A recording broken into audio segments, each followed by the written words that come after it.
Non, non, non, s'il vous plaît. S'il vous plaît. La parole est à notre collègue Mohamed Aïb Selim Dafé. Dernier orateur.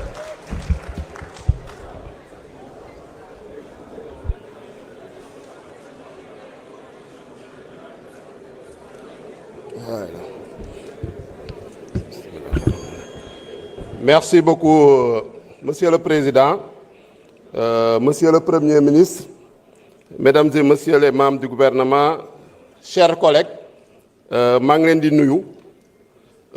Monsieur le Premier ministre, maa ngi lay gërëm di la sant au nom de toute la représentation nationale pour respect bu nga jox suñu règlement intérieur. Parce que article 104 règlement intérieur bi moo wax ñetti weer yu ne premier ministre ak gouvernement bi war na fi ñëw pour question d'actualité au gouvernement.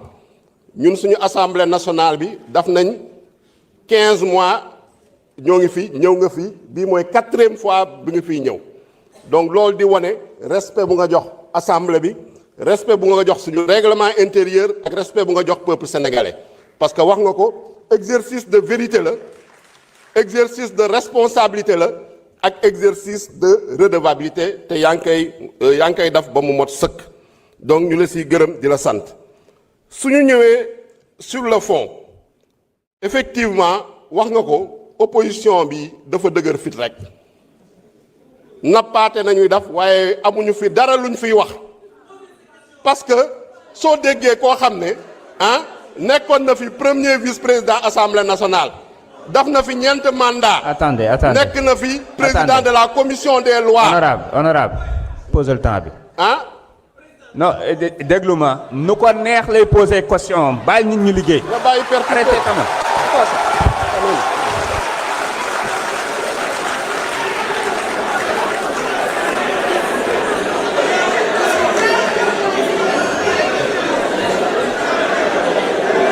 Vous ne pouvez pas venir ici dire le pouvoir et refuser qu'il parle de l'opposition. Il faut arrêter quand même. Laissez-le terminer. On est en démocratie.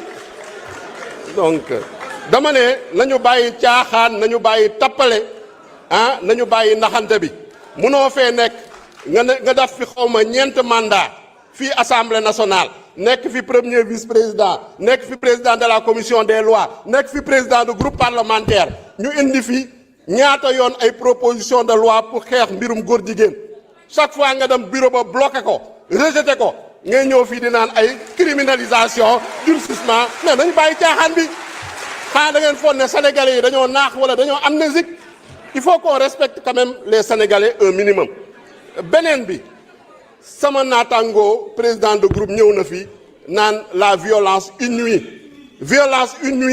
ba pare moom moo fi ñëwoon porter loi d'amnistie ba nga xam ne ci ay événement diggante 2021 ak 2024 rey nañ fi plus de 80 personnes blessé fi des milliers de personnes emprisonné des milliers de personnes ngay ñëw naan ay violence inouïe mais quand même il faut pas qu'on soit amnésique il faut qu'on respecte le Sénégalais il faut qu'on respecte la représentation nationale sénégalais yi fàttewuñu monsieur le premier ministre lu ñu la bëgg a wax bu mu fi ñëwee daf nga déclaration faut pas excusez-moi.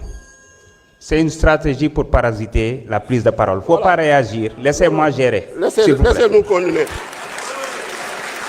On a l'habitude, on a quand même l'habitude face à ces petits opposants-là. Ils ne nous inquiètent pas. Laissez-nous continuer. Donc, ce que je veux dire, monsieur le Premier ministre, ñëw nga fi présenter déclaration de politique générale. ñëpp gis nañu sa déclaration de politique générale lu nga fi wax par rapport ak ambition bu nga am. Par rapport ak rupture bu nga fi bëgg a indi par rapport ak le plan de redressement économique et social gis nañ ni par rapport aux résultats yu ngeen fi présenté yéen a nga ci yoon bi ñoo ngi leen di encourager ñoo ngi leen di féliciter en tout cas le groupe parlementaire Pastef les Patriotes est derrière vous et va vous accompagner pour l'atteinte de vos objectifs.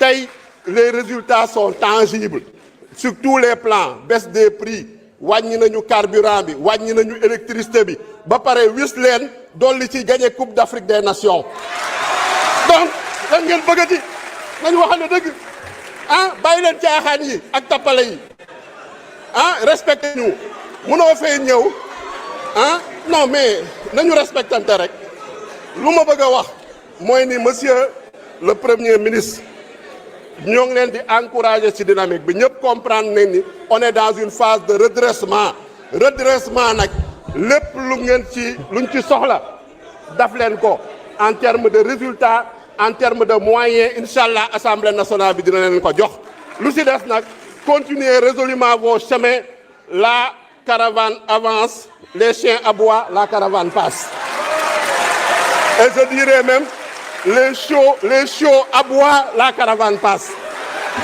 donc monsieur le premier ministre benn question rek laa amoon lu mu lay poser ci contexte redressement économique et social bi ban message nga bëgg a adresser aux Sénégalais ban message nga bëgg a adresser au peuple sénégalais parce que ñoo ñu amal solo c'est pas ces petits opposants là ak c'est vraiment je vous remercie